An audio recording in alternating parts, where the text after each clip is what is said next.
So, for my cultural media literacy project on television and new media, I thought it'd be interesting to try something a little bit different. And I decided to choose a book that took a bunch of different terms in relation to technology and how it affects humans and put it together to create a book called The Illustrated Dictionary of Cyborg Anthropology. And this book is great because it is very simple and it's illustrated, and the writer, who's called Amber Case, really took the time to compile very different terms that were created and made popular by all kinds of different people, all just to really analyze and look into how technology relates to us as humans.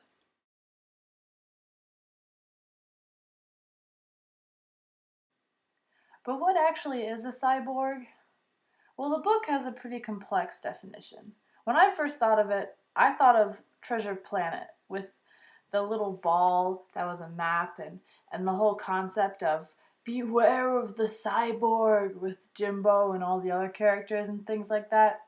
But the book has a more serious definition that was given by the creators of the word cyborg, and they said that cyborgs are beings that use external components to extend the self-regulatory control function of the organism to adapt to new environments, which basically means they are creatures who use technology to adapt to situations.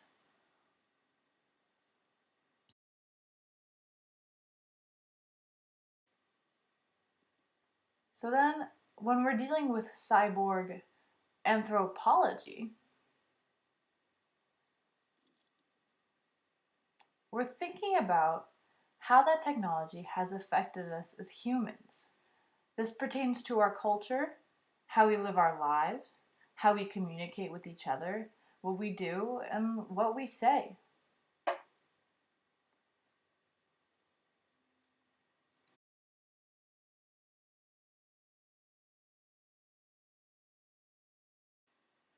For an example of the cyborg anthropology, there's this concept called digital hoarding, which is a term from the dictionary, which is used to describe how people can overload files in their computer and be afraid to really delete any data.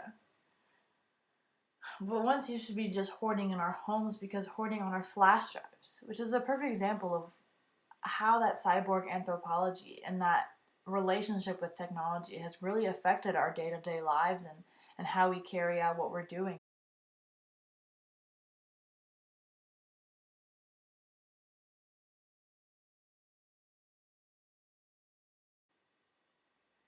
If you're still confused about what exactly cyborg anthropology is, here's another example, which is called companion species.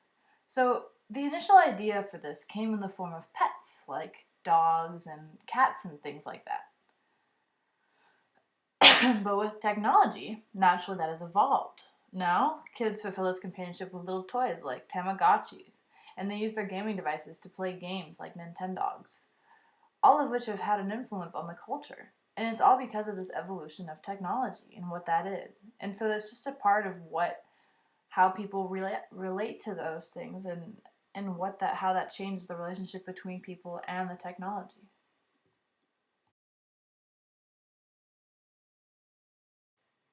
The thing is, I kind of rejected that these new forms of technology had such an influence on my life. I looked at technology and I thought it was bad. I was afraid of losing my individuality and that I wouldn't be able to appreciate the world around me anymore. I didn't get a smartphone until my junior year of high school, and when I did, I felt like I was joining some kind of cult where we all dedicated our lives to our phones. My parents, would tell me to spend time outside. So it was hard for me to look at this evolution of technology and realize how it was conducive to my creativity and not limiting like I originally thought.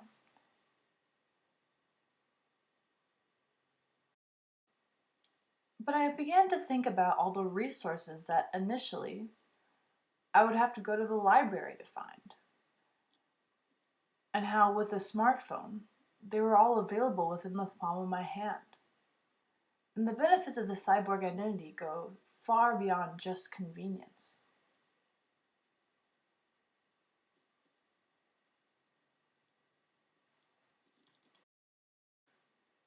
this relationship between people and these evolved forms of technology allows for people who are deaf to hear again, for people who are blind to see again, and for people who have lost a limb, the ability to walk again. And those opportunities simply cannot be ignored.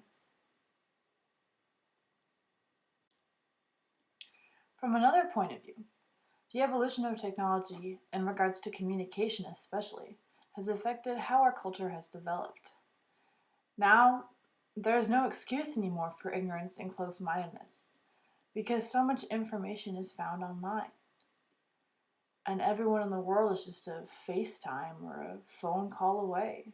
It doesn't matter where you are. You don't need a passport anymore. You don't need a piece of paper or a visa. You just need some method of communication. And you can figure out all these different cultures and discover really what is out there.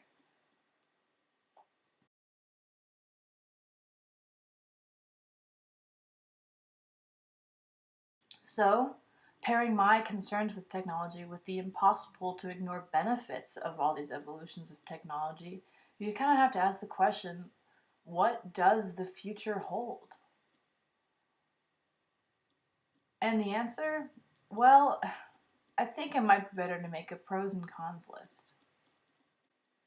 For the pros, I've mentioned prosthetics, which is another term in Case's book. And like I said before, that's when you have a hearing aid or you replace a lost limb with a prosthetic one. However, there is also this concept called digital backyards, which for children means that with technology they can connect and communicate with kids across the world in online games like Minecraft or Club Penguin. And there's no passports needed, there's no visas, there's not even really a language barrier. It's just an opportunity for two kids to develop relationships with people across the world and to just open their backyards. Knowing they're not limited to their house and the fence and around their backyard. They have this complete online world that's full of possibilities for learning and opportunities to broaden their minds and to think on a greater level.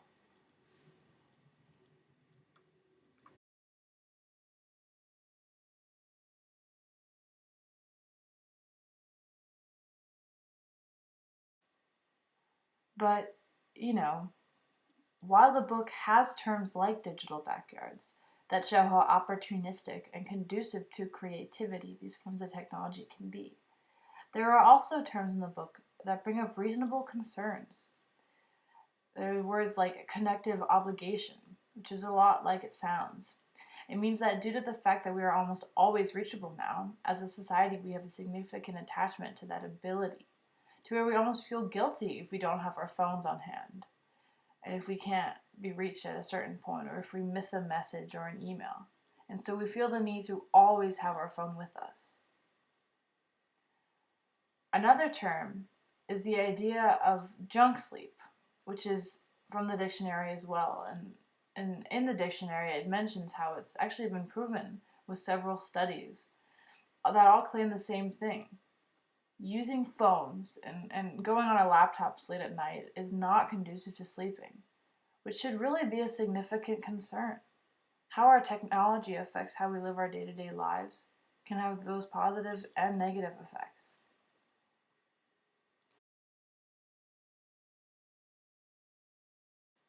So, when taking all the pros and cons into consideration, it's important to ask the question, what is the answer? Really, what does the future hold for this relationship between humans and this technology? And my response to that would be, oh, I spelled it incorrectly, sorry. It's you have to consume responsibly. That's right, this concept does not apply just to alcohol. Technology clearly has both positive and negative effects. And so you might be asking, how? What does that mean exactly to consume technology responsibly? And in reality, there's not exactly one answer. However, there are some things to consider and mindsets to have when you're using technology. So, if we think about consumption and how we might consume these forms of technology, there are two mindsets to consider.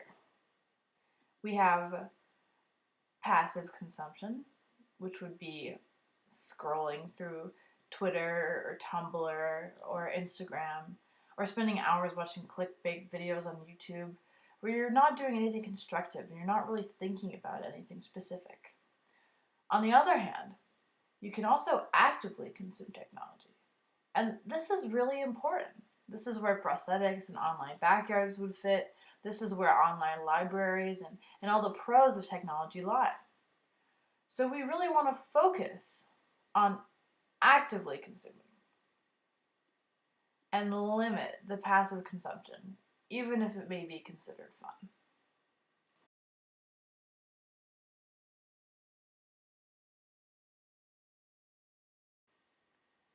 And the key, obviously, is to be more active and to practice active consumption. So this would include using creative mediums like Google Slides or Prezi to make presentations and share ideas, as well as technologies to help with medicine practices such as heart monitors and pacemakers and insulin injections. And of course, one of the most widely practiced forms of active consumption is communication. Being able to see and speak to your loved ones regardless of where you are in the world. And having that comfort and that ability has made us a more connected world in more ways than one. People can build up the confidence now to move someplace new just because they know that they have that comfort. And now there are more opportunities to create and build relationships with people regardless of where they are, which is undoubtedly one of the most important activities that has developed from the cyborg relationship. So, in conclusion, compiling a list of all the terms that describe our relationship with technologies does not mean that we are robots or that becoming robots is in our future or immediate future, I should say. Instead, it is simply a method for taking this relationship and making it so that it is conducive to discussion. Because, like I said, there are positive and negative consequences of the cyborg relationship. And being able to address that fact and discuss it in greater depth is going to overall better our relationship with these technologies and ensure that we avoid passism and become the active cyborgs that we are.